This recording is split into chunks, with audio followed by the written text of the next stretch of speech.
So if you clicked on this video, you have one looming question. How do you guarantee that your party fails in an encounter?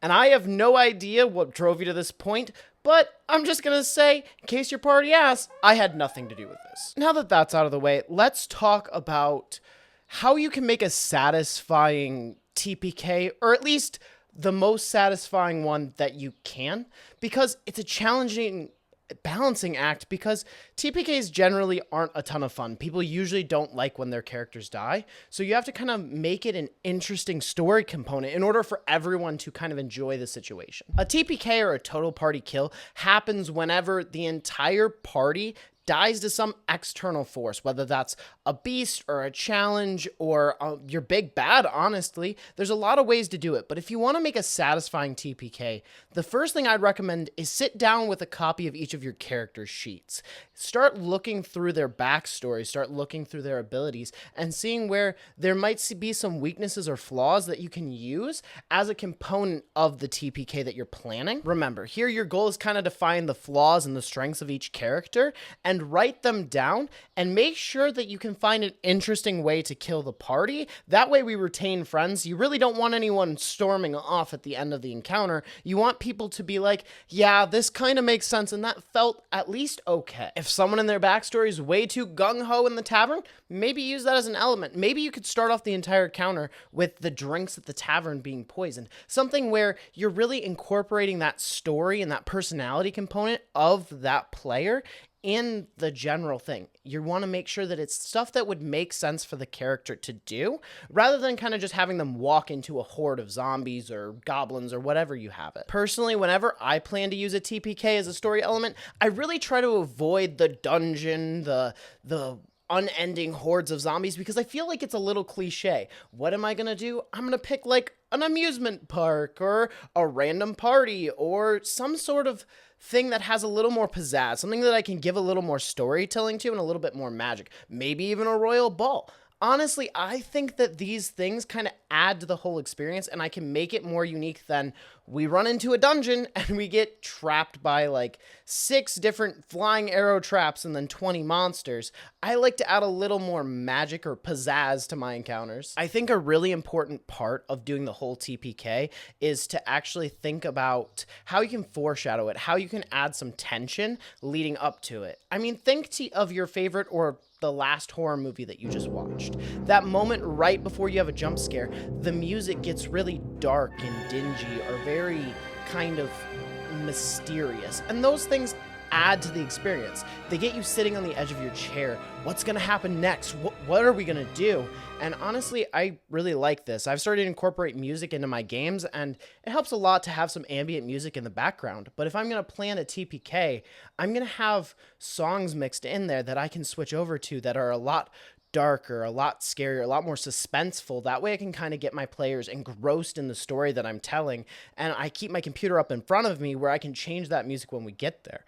I think that personally, this has been something that has helped me build tension when I do situations like this or big reveals, and I think it adds to my storytelling component. I also like to leave little hints that they're about to walk into something kind of dangerous. I like to be obscure with my words and do the typical DM thing of, oh my god, what's about to happen? What is he planning? I think that adds a lot to the encounter for me personally. Not to mention, a major advantage to this is media has really brought people into this mindset that when the music shifts to something darker, a little more ominous, it's automatically going to click in the back of their heads of, oh my gosh, this is going to be big, this is going to be intimidating, we need to prepare ourselves. And I think that kind of helps with the encounter and helps kind of lighten the mood and start prepping people for what's going to happen. Now, let's move away from what I think makes a great TPK and move into some fun ideas that I have for you to take inspiration from on what you could potentially do with a TPK, because there is a lot. So let's kind of get into 3 different ways that I think would be really fun to run in a game. The first one I want to talk about is what I would call the time loop tavern. The players enter a quiet tavern for a restful evening, and they find themselves trapped inside of a time loop where they're consistently reliving the same day, much like Groundhog Day. Today. Each iteration, something happens, and there's really no way for them to break free from this loop in their own perspective. The only way to break free is to uncover some secret within the tavern. And each time that the players disappear, there's only one person who remembers exactly what happened on that day. Well, if you want to add a little more mystery, one of my favorite ways to do this is to have one person from the party go missing every time that the party dies. If they're walking into the same or different traps each and every time, they lose a member every time, putting a stress and a time clock on the one person. That can be very, very interesting, and especially depending on which player you pick. If it's the barbarian, they may be freaking out as they lose the people who in the party normally make the plans if they're playing the stereotypical dumb barbarian. It could be a lot of fun, and I think it's interesting to see how your players react to it when nobody remembers what's happened other than the one person. You just reset and someone's missing. Or maybe they all remember, but one person's missing. That makes the whole party kind of freak out.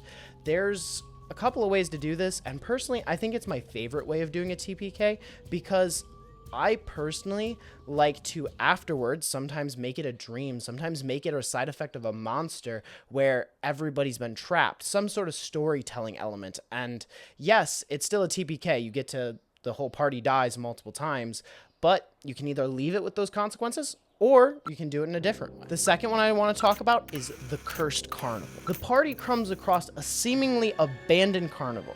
In the dead of the night, its faded attractions surround with mist and mystery, and then the deserted midway soon becomes something a little more than abandoned.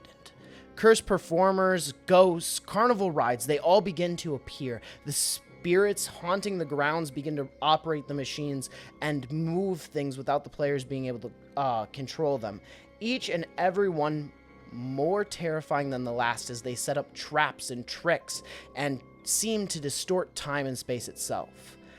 I personally think this is one of the more fun ways to do like a horror style. Maybe it's ghosts in an unexpected place. It's pretty cliche, yeah, but I think it's a lot of fun. What if it's an amusement park and the players just can't get out as these ghosts toy with them and trick them through the whole night until everyone falls to a puzzle that is uniquely designed for their character.